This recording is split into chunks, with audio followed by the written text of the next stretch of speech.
Another new year, 2024, and this time I am not going to talk about what resolutions you should be making, how to maintain those resolutions, how to stick by them, what should be your work life balance, what should be your time management tactics. I think that's pretty cliche stuff now. At this part of the year, every year, you will be hounded with vlogs by so many people who are trying to tell you what you should do with your life. I am a mindset growth catalyst.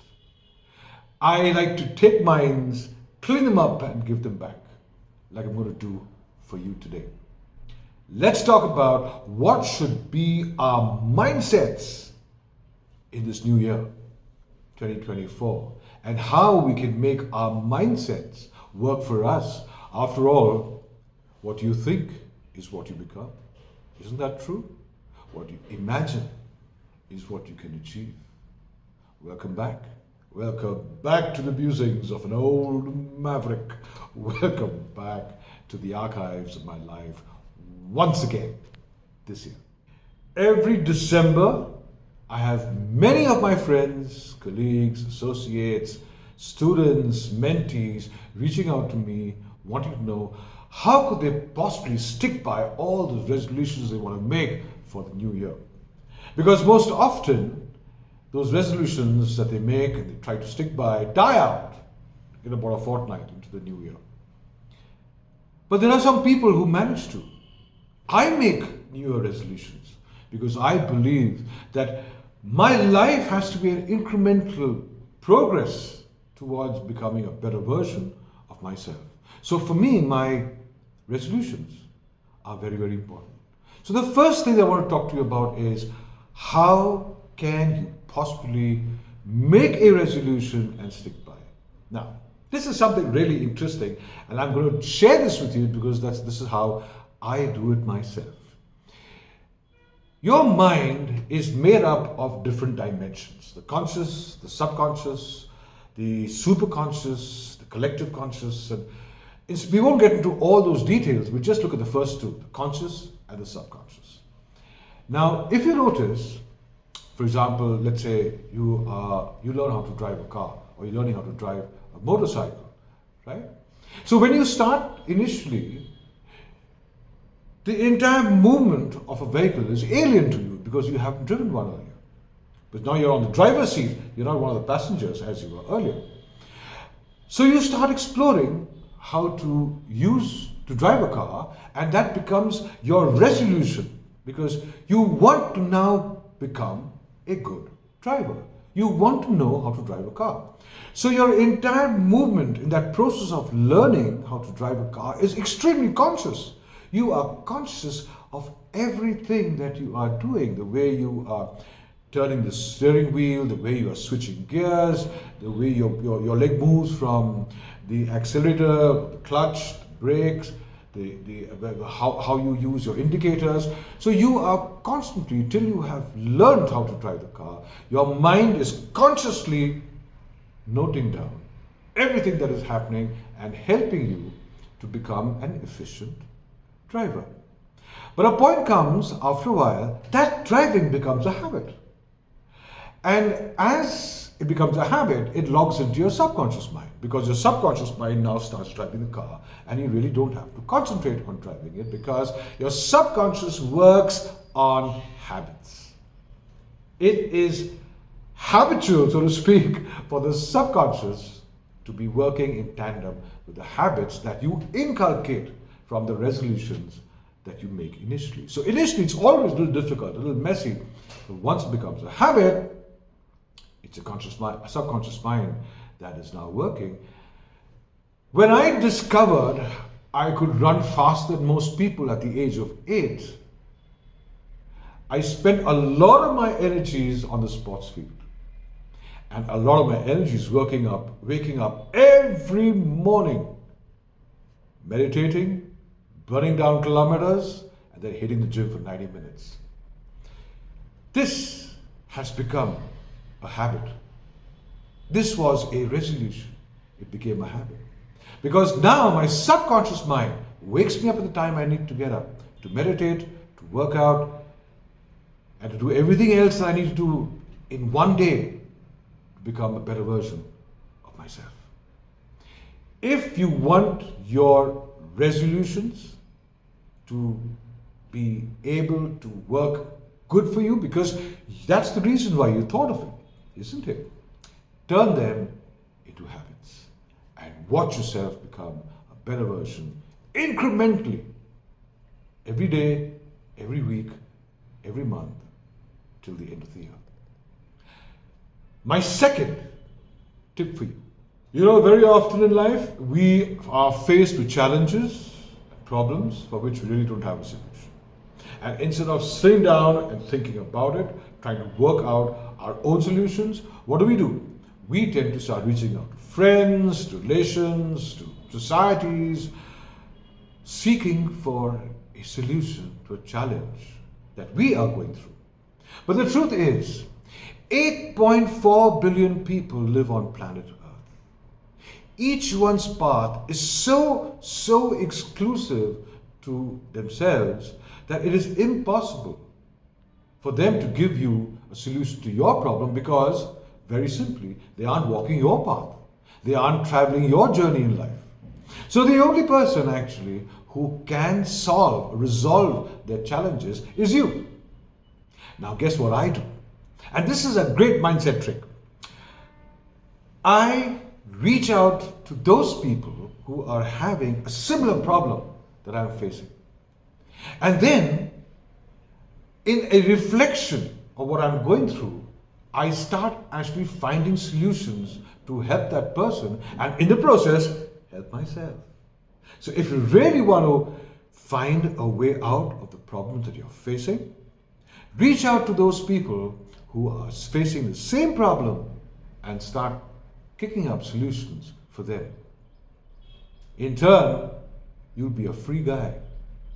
No challenges. My mindset trick number 3. Everybody keeps talking about toxicity. Toxic people. Don't get involved with toxic people. Avoid them. Avoid relationships. Run away from them. They're not going to help you become a better version of yourself. I say no.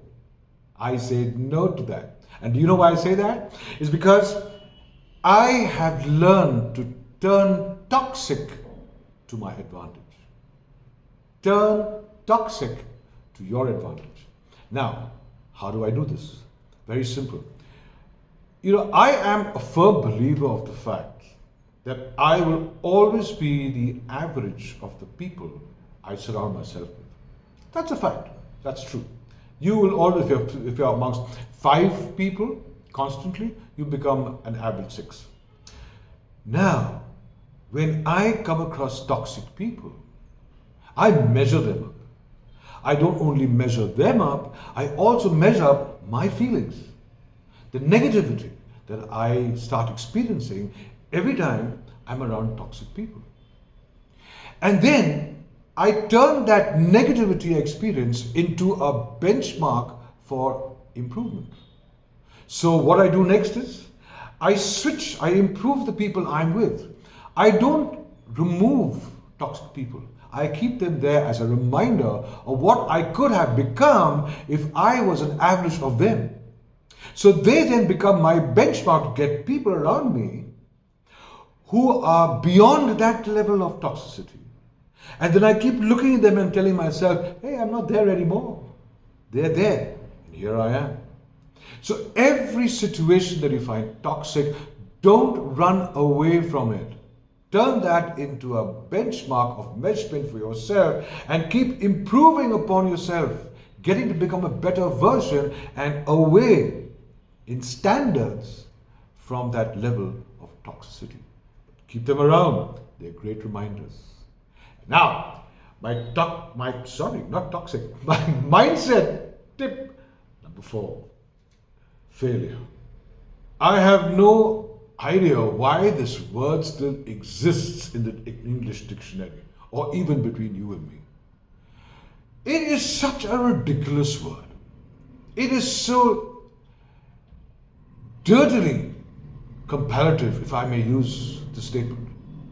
Whenever a person hears the word failure or that he's failed, he tends to get so disheveled. He gets so upset, so imbalanced. What is failure, if I can use that word? For me, it's just discovering ways that don't make things work. And that's perfectly all right, because I'm in the process also discovering many ways that makes things work. And that's what life is all about. You will find ways that don't make things work, and you will find ways that will make things work. Success and failure don't exist. It is just being able to make things work for you, to make things work in such a manner that it makes you happy, it inspires you, it motivates you, and that's all that you need to survive on, isn't it? So let's not talk about failures anymore. Remove that word from your entire system of thinking, because you will find ways that don't make things work, and you will also find ways that will make things work. Don't get hassled. It's all right. Now here's my fifth tip for you. This particular mindset tip is something that my dad taught me when I was a very young boy. And I'll tell you how this actually happened. You know, we in India, as we all know, we have this tradition of touching the elders' feet every time they come visiting, or we go visiting, or whatever. And when I was a young boy, one day, I was quite a maverick. I was quite eccentric from child. So I somehow didn't want to one day touch the feet of my grandfather. And I told my father, I don't see a reason why I have to do it. Because it doesn't seem right. What is the reason for me to touch his feet? What am I gaining out of it? What is it that's going to change my life just by touching his feet? And my father sat me down and he told me something that completely changed the way I existed. He said, son, you are not who you think you are. You are actually a culmination of 1,000,000 blessings. The more you honor your elders, the more you'll be blessed. And this small teaching taught me so much. What he meant was, when he said that you are not who you think you are, he knocks the ego away from you. You don't know who you are. Don't pretend to know who you are. Don't walk around like a peacock with its feathers all opened out, imagining you're the best thing in the world. No, you're not. You are not who you think you are. You are a culmination of 1,000,000 blessings. Because that comes out of serving. When you serve, you are blessed. And that's the beauty of life. And finally, what he said? The more you honor the elders, the more you'll be blessed. That is about gratitude. Gratitude. The more grateful you are, the more you'll be blessed. And this is all that you actually need in life, to have a powerful mindset to achieve whatever you want to achieve in life. And my final sixth mindset tip, just for you. The sixth mindset tip that I'm just going to share with you is something that I would like you to remember throughout these 12 months that you're going to meander through till the next New Year's. This particular mindset tip made a humongous difference to the way I used to think and to who I am today.